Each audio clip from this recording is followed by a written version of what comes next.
Komisi 10 mendukung, ya semua fraksi mendukung dengan tentu saja catatan-catatan. Untuk berbagai hal akan kami bahas lebih dalam lagi terkait perkembangan keolahragaan nasional. John Herdman become Indonesian head coach for the national team.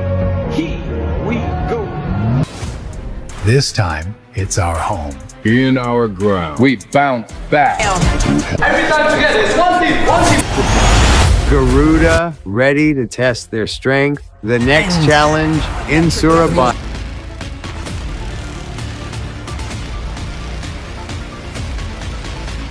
Fight.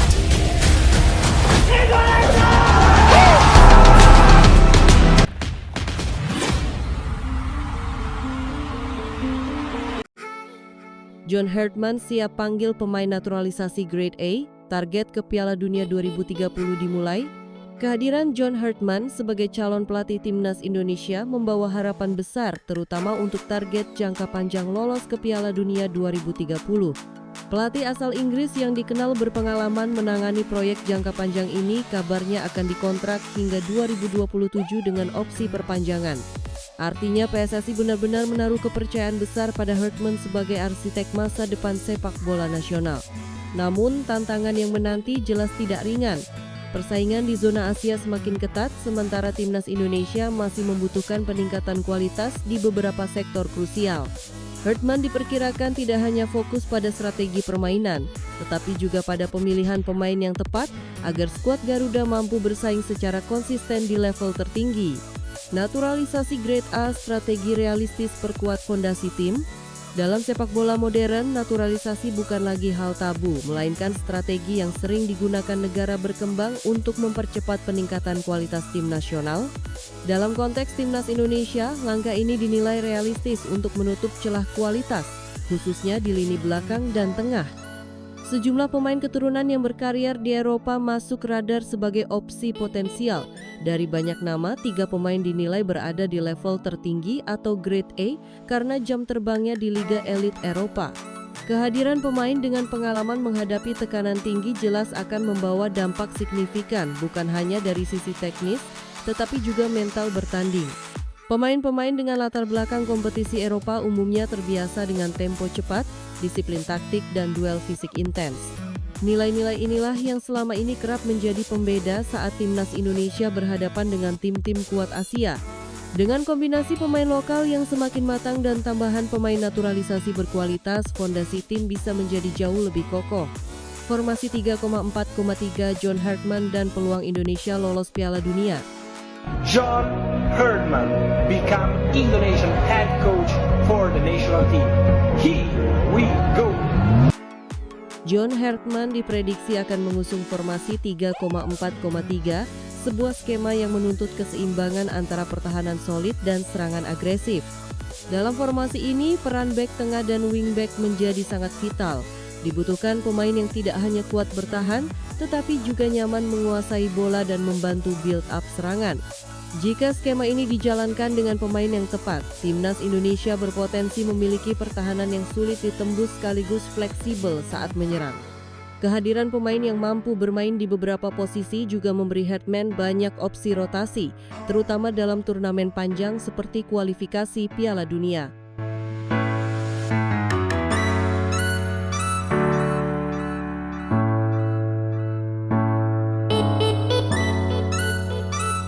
Kunci keberhasilan Herdman nantinya bukan hanya pada siapa yang dipanggil, tetapi bagaimana membangun chemistry dan identitas permainan yang konsisten.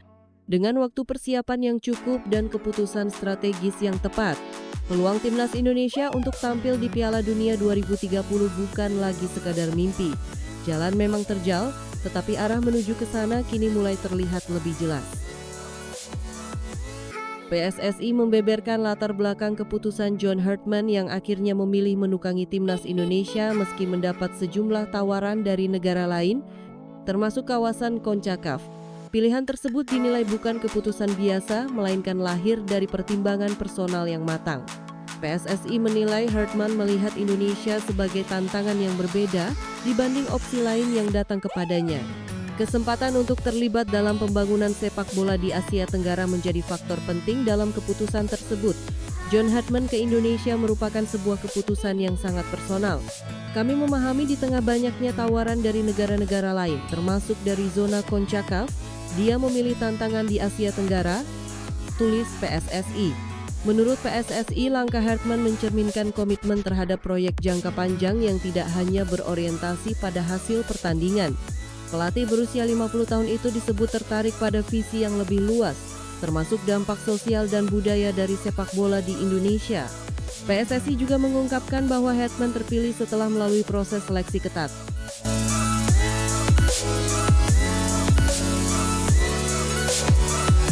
Namanya muncul sebagai kandidat terkuat dari 4 pelatih yang sempat masuk radar federasi. Satu sisi, naturalisasi pemain keturunan kembali mengemuka. Denilson Suarez kirim sinyal kuat ke timnas Indonesia. Di tengah fokus publik sepak bola nasional pada sosok pelatih baru timnas Indonesia, John Herdman, kabar positif justru datang dari jalur pemain keturunan. Nama Denilson Suarez Silva mencuat dan menjadi pembicaraan hangat di kalangan pendukung Garuda. Pemain berusia 23 tahun ini memiliki darah campuran Belanda, Cape Verde, dan Indonesia. Yang paling menarik, Denilson secara terbuka menyatakan keinginannya membela timnas Indonesia, bukan sekadar wacana atau pencitraan sesaat. Denilson bahkan disebut telah menolak peluang membela timnas Cape Verde yang diproyeksikan tampil di Piala Dunia 2026 demi membuka jalan berseragam merah putih.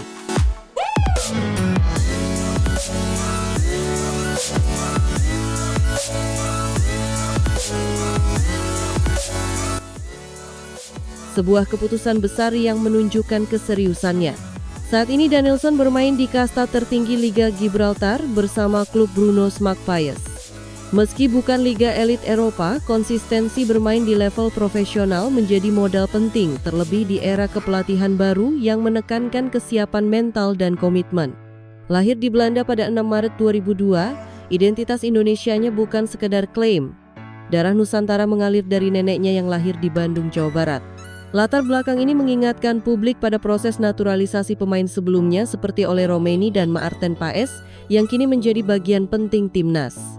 Menariknya, Denilson juga mengirim pesan halus namun tegas kepada PSSI. Ia berharap federasi dapat memantau langsung performanya, mengingat seluruh pertandingan klubnya disiarkan secara langsung. Di bawah kepemimpinan John Herdman yang dikenal berani membangun tim dengan fondasi karakter, disiplin, dan visi jangka panjang, sinyal seperti ini menjadi relevan. Proses naturalisasi bukan hanya soal kualitas teknis, tetapi juga komitmen dan kesiapan mental, dua hal yang secara terbuka ditunjukkan Denilson. Dengan pelatih baru dan arah baru timnas Indonesia, naturalisasi pemain keturunan tampaknya siap dilanjutkan.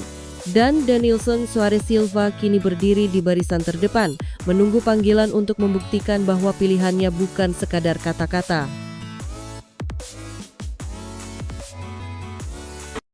Sembilan 19 pemain dinaturalisasi PSSI era Erick Thohir. Daftar pemain naturalisasi di skuad timnas Indonesia terus bertambah.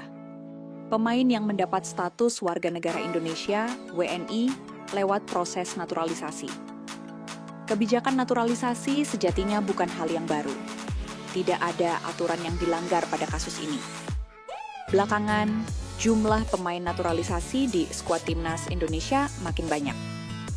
19 pemain keturunan yang dapat status WNI pada era Erick Thohir. Rata-rata dari mereka punya kontribusi besar bagi perkembangan timnas Indonesia. Kehadiran para pemain naturalisasi tidak melanggar aturan, baik negara maupun FIFA. Selain itu, kehadiran Jay Itzes dan kolega juga terbukti meningkatkan level timnas Indonesia. Skuad Garuda yang acap kali kesulitan saat bersaing di level Asia, kini tampil kompetitif. Walaupun pasukan Garuda gagal menembus Piala Dunia 2026,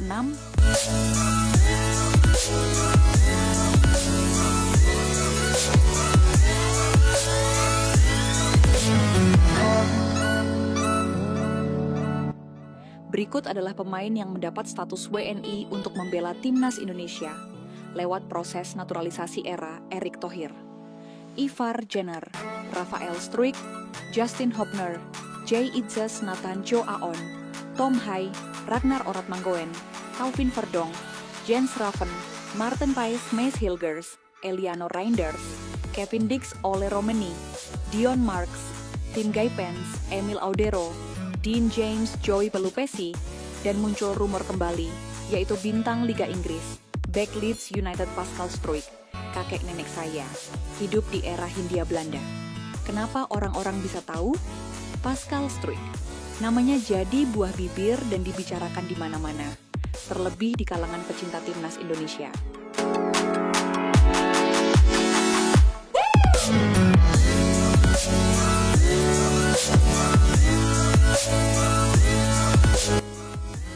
PSSI sebenarnya sudah lama mengejar Pascal Struijk, tepatnya pada 2023. Hanya saja saat itu ia bergeming karena masih memiliki hasrat bergabung dengan timnas Belanda. Darah Indonesia yang mengalir di tubuh kelahiran Deurne, Belgia 11 Agustus 1999, berasal dari kakek dan neneknya. Kakek dan neneknya pindah ke Belgia sudah sangat lama, saat Indonesia masih bernama Hindia Belanda. PSSI tentunya sedang menelusuri semua jejak sejarah serta dokumen terkait dari darah mana kakek dan nenek Pascal Struijk. Kakek dan nenek saya meninggalkan Hindia Belanda, jadi memang saya punya koneksi dengan Indonesia. Orang-orang Indonesia tampaknya sadar kalau saya punya roots Indonesia.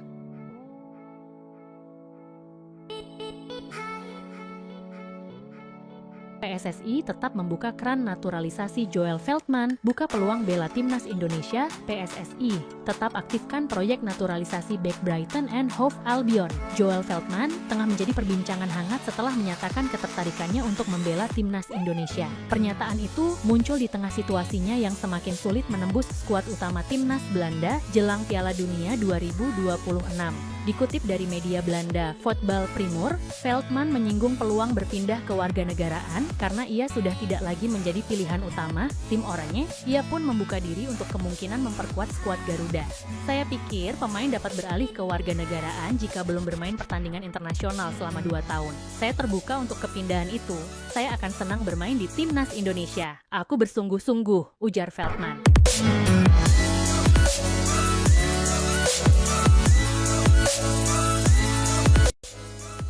Nama Veltman bahkan disebut bisa menjadi opsi untuk menggantikan Shane Patinama dan Sandy Walsh, yang performanya belakangan disebut mengalami penurunan. Dengan pengalaman panjang di Premier League dan sebelumnya bersama Ajax, Veltman dinilai bisa memberikan stabilitas baru di sektor pertahanan Indonesia. Ketertarikan Veltman terhadap Indonesia semakin kuat setelah ia berbicara dengan rekan setimnya di Brighton, Kaoru Mitoma, yang merupakan bagian dari timnas Jepang. Mitoma baru saja menghadapi Indonesia pada putaran kualifikasi Piala Dunia 2020 6 bulan lalu dan memberikan kesan positif.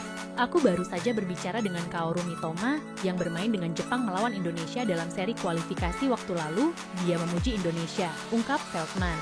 Selain faktor teknis, aspek emosional juga menjadi pertimbangan Veltman. Indonesia ada dalam darah saya, itu akan membuat saya bangga bermain untuk negara, kata ex pemain Ajax tersebut. Meski Indonesia gagal lolos ke Piala Dunia 2026, PSSI masih membuka keran naturalisasi sebagai bagian dari proyek jangka panjang membangun tim yang lebih kompetitif. Federasi menilai naturalisasi tetap menjadi strategi pendukung untuk menghadapi target-target besar berikutnya, termasuk Piala Asia dan kualifikasi Piala Dunia 2030. Jika minat Veltman berlanjut ke langkah konkret, kehadirannya bisa menjadi suntikan kualitas sekaligus pengalaman berharga bagi timnas Indonesia yang tengah berbenah menatap masa depan. Dirumorkan punya darah Indonesia, Tis Dalinga, itu yang saya cari. Striker Bolonya asal Belanda, Tis Dalinga sempat dirumorkan memiliki darah Indonesia. Sosok Tis Dalinga punya rekam jejak moncer sebagai seorang striker saat masih di Belanda. Tis Dalinga menjelma menjadi salah satu penyerang paling subur di kompetisi kasta kedua Belanda bersama Excelsior Rotterdam. Ia sempat menorehkan 17 gol hanya dalam 15 pertandingan musim ini. Bagi publik Rotterdam, ledakan Dalinga terasa mengejutkan. Sebab sebelumnya, baik di FC Emmen maupun FC Groningen, namanya hanya dikenal sebagai talenta muda dengan potensi besar, namun minim kontribusi di lapangan. Lantas, apakah ia benar-benar memiliki darah Indonesia? Beberapa waktu lalu saya juga sempat menonton pertandingan tim Indonesia, euforianya luar biasa. Saya kagum dengan para suporternya, pungkasnya. Sebelum bermain di Bologna, Dalinga sempat bermain di Excelsior. Keputusan Dalinga bergabung dengan Excelsior bukan tanpa pertimbangan. Sejak awal, ia sudah merasa klub asal Kralingan itu cocok dengan karakter dan kebutuhannya. Sejak persiapan musim, saya sudah punya perasaan yang baik di sini. Excelsior adalah klub kecil, hangat, semua orang saling kenal. Itu yang saya cari, kata Dalinga dikutip dari Richmond. Mentalitasnya sebagai striker membuatnya selalu menuntut lebih. Saya hidup dari gol, kalau tidak mencetak gol saya bisa kecewa seharian. Tapi itu juga tergantung situasi. Kalau kami sepanjang laga ditekan lawan dan hampir tidak punya peluang, saya bisa lebih menerima. Tapi kalau ada banyak kesempatan dan saya tidak bisa manfaatkan, rasanya mengganggu sekali, ujarnya. Menariknya, di balik produktivitas tinggi, Dalinga tetap tampil sangat sederhana. Ia mengaku tidak punya ritual khusus sebelum pertandingan.